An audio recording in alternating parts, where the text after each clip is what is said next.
I see the convention as a paradigm shift.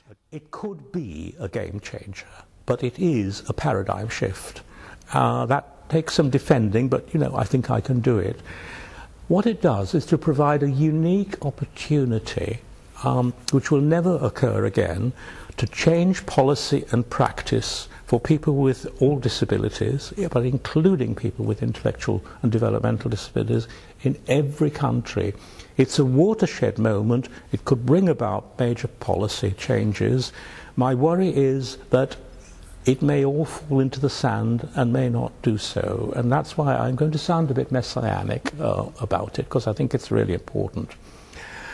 Let me make 3 points about it. First of all, the convention is not just another UN document. It's not another wish list with platitudes in which we can all agree with, but which don't necessarily lead to action. It's an international treaty, and there's a world of difference in that, and that's why it has to be taken seriously, so that governments that ratify it, and 145 governments have now ratified it, that means they have made a commitment in international law to have their implementation reviewed before the world community and before their own people. So it's accountable. It's not just a wish list. The second point about the convention is that it is a very strong document and everybody should know it. Some of the articles are very difficult to implement in some countries, but we need to know it backwards. So it has very strong general principles. It has some very detailed specific articles across the whole aspect of citizen participation in its particular articles. And the third thing, and possibly the most important aspect of it, is that the convention is the first international treaty in which those who it is designed to benefit have themselves been accepted as full and equal negotiators, not only in the negotiation of the convention itself, but also in its implementation at international level. So the challenge now is that the convention also requires disabled people to be involved centrally and not in a tokenistic way at the level of national implementation. And that's really one of the problems, but that's why it's a breakthrough. Now, the international disability NGOs have done a brilliant job. They've first of all formed a caucus and worked together in the way I've described. They couldn't have done so if there hadn't been the standard rules, which also brought them together. So there's a history to everything. It's not something that's come out of the blue. It's come up step by step over the years. So they've spoken with a single voice on most issues. And the recent book by Sabatella and Schulze is anecdotal accounts of the enormous difficulties as well as the successes of that process. So it's a really revealing book. And they've stayed together now. They've formed the International Disability Alliance, which is a consortium of international NGOs. And they have been brilliant in sending out newsletters, information, suggestions, and they also continue to advocate as the IDA. So they are an extremely important organization. Inclusion International is one of the founder members of that organization. It held the presidency for some years. And Down Syndrome International is also there. So there's no doubt that intellectual disability is really present in force for the first time. The convention makes radical change possible. The question is it really going to happen? And now we're at the cusp of this, because the convention was approved by the UN in 2006. It entered into international law in 2008 when 20 countries had ratified it. It's been very successful as far as ratification goes. The crunch now is, what are governments doing? Because probably the most important article of the convention is that any country that ratifies is bound in international law to prepare a report after 2 years on what it's done, and then after that every 4 years. And the report is given to the CRPD Committee of the Office of Human Rights in Geneva. And there are committees for every convention. Convention on the Child, Women, all the major conventions. There are about 7 of them, as well as other UN things which are monitored, human rights. The CRPD Committee is quite remarkable because it has 17 of its 18 members are people with disabilities. This is a reflection of the commitment that this convention is negotiated and monitored by people who are beneficiaries. The committee is extremely well informed. Some of them are lawyers, some of them are government officials in their own right. They all have a significant disability. The work of the committee is outstanding. I've studied all their reports. The website of the OHCHR has all the information, and the International Disability Organization summarizes everything. So it's all accessible. Everything is in the public domain. So the procedure is that the government writes a report. It has to be article by article and principle by principle. They can't just say we do this and we do that. It has to be done according to the way the convention lays out the articles. And not all the governments follow this. They just boast about past achievements and vague future intentions. There also has to be a timeline. So they can't just say it is our intention to, we were thinking of passing a law about. It's not as specific as it ought to be. If we take an example from inclusive education, for example, I would like to see a requirement that every government needs to provide information on the percentage of the ordinary school population that has a significant disability, and the plan to increase this year by year or over 5-year periods. It isn't as specific as that, but it is a matter of data, and data is one of the stumbling blocks. The committee is very balanced and fair. And the procedure, it's important, I think, to know the procedure because it's very rigorous. It's a big committee. It meets 5 times a year for a week, and there's a lot of preparation. So the committee is incredibly hard-working all the year round. One person is chosen to be the country rapporteur. And that person, with the help of officials from the Human Rights Commission, studies the report and draws up a list of issues. That list of issues is then discussed by the rest of the committee, who interrogate the government representatives from that member state. The interrogation is fierce, pitiless in some cases. The questioning is probing, exact, informed, and based on serious study.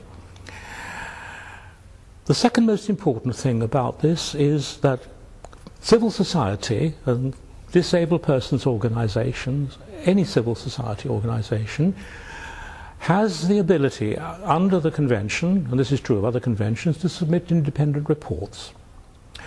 The international disability organizations can do the same, but what is important is that the national ones do. So we have now 10 countries in which the committee has completed its conclusions. It's only 10, quite a lot of them are European. And even countries like Sweden have not escaped fierce criticism for one reason or another, despite the fact that Sweden is always held up as a pioneer in development, which indeed it has been. So it's a very rigorous process. And the committee then writes a report, it comes to its final conclusions, and they pull no punches.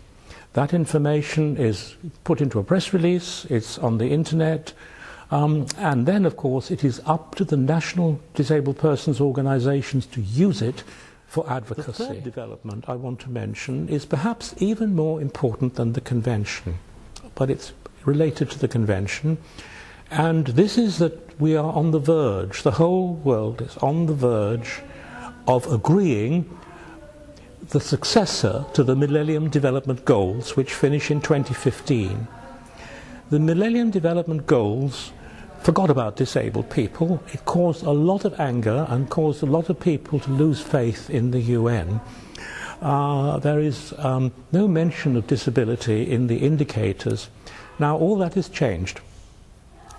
And it's changed in a very democratic way, because the UN has launched a huge consultation process through the internet to ask everybody what they want the 2015, post-2015 to 2030 goals to look like. And a lot of people have taken part in that, and then the leaders have had various high-level panel meetings, and the conclusion of all that is that disability is firmly on the agenda of the post-2015 goals. Whether that will be implemented is a big question, but the language is there, but it has to be made to happen by disabled people being as active in asking for it as they have been in asking for the convention.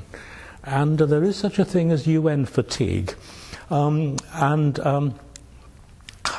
So it's absolutely crucial. But the 2015 goals look disability friendly.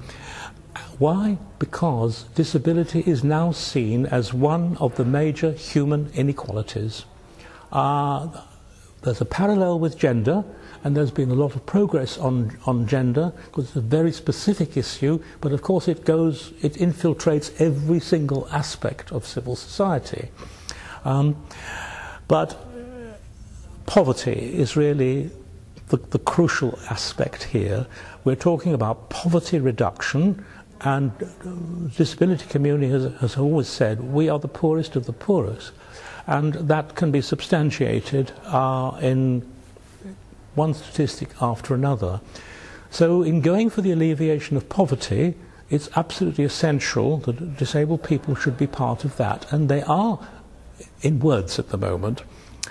There's a technical issue about the groups which is of concern to IACID, which is that the various groups developing indicators for the post-2015 goals do not seem to be all that well coordinated in the collection of relevant data that is relevant for disabled people. That's not to say there isn't good data being collected, but it's not being collected for the purpose of monitoring and evaluation of the 2015 goals.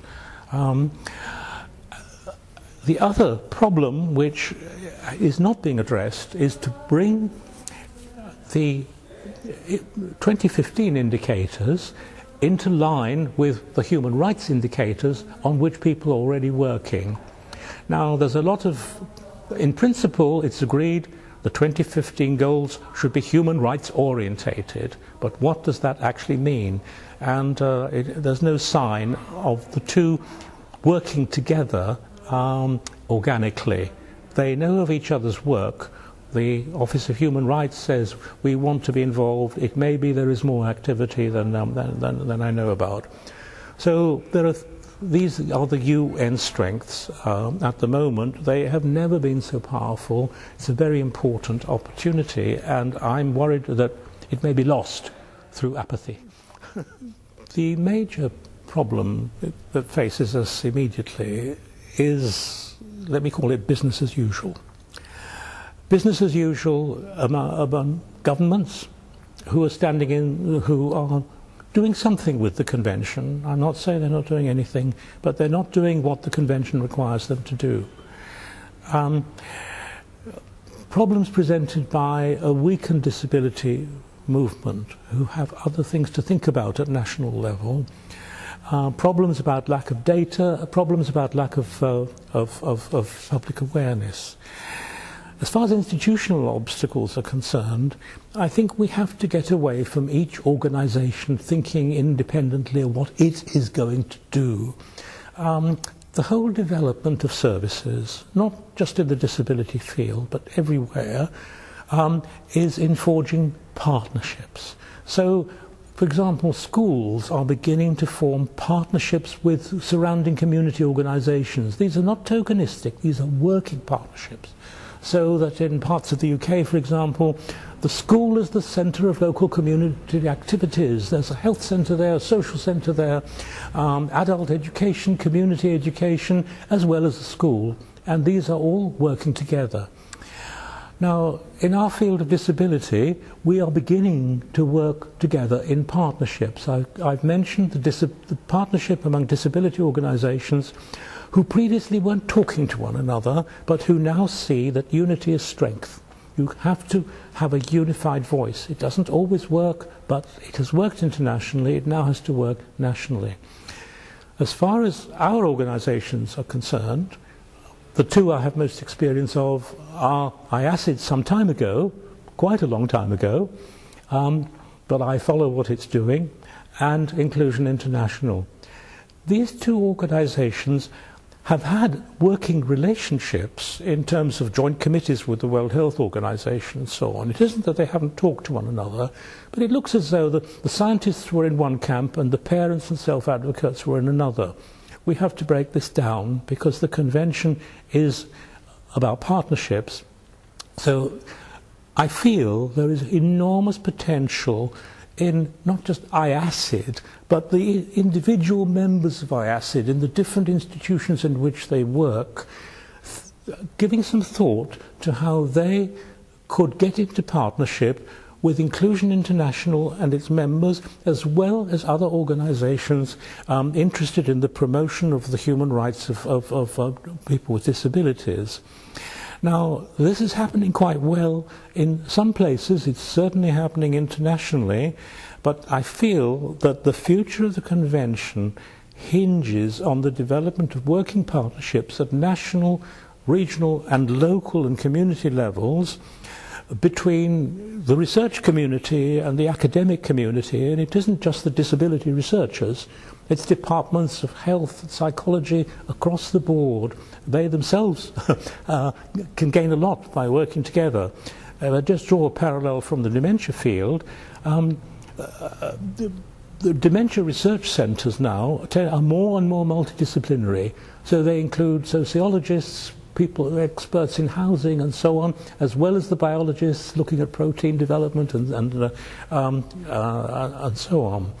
So that is, I think, the way that we could develop. That is the way in which the convention could be saved by the development of strong, effective local, national and regional partnerships, not just to put pressure on the governments to implement. That is the first step, because without government implementation, very, very little will happen. But also to improve the quality of life of people with disabilities to a greater extent than it is now, to develop monitoring tools to make sure that things happen, and to make use of the wealth of existing research which is already available but is not being used.